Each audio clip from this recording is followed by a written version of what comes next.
Alright, now we are going to be learning about how to figure the area of a triangle.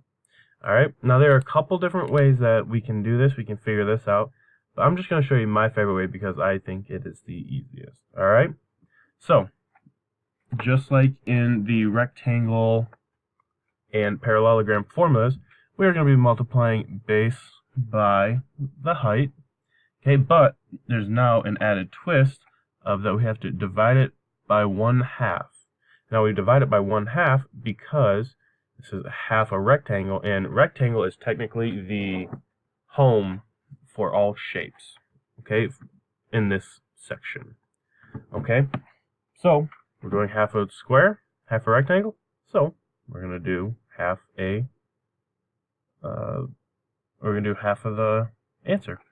Alright, so first step, you're going to take your base, which is this one right down here, which happens to be 4 centimeters. Okay, I'm going to write that. 4 centimeters, okay.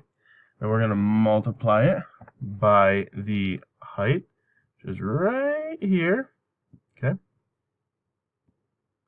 That's 7 centimeters.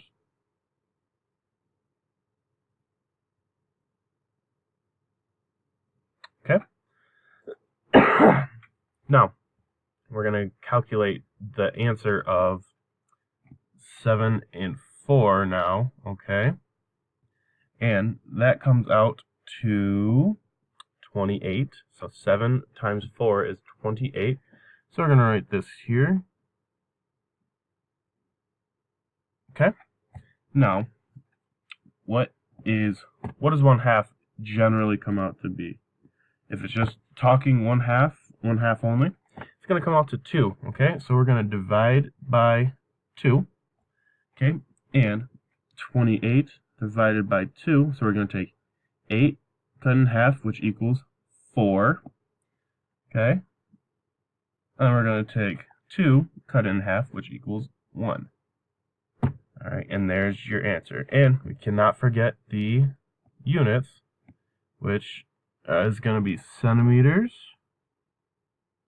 Alright, and what do? We square it because there's 2 of them. Alright, so we're going to square it. Now the answer is 14 centimeters squared for this particular triangle.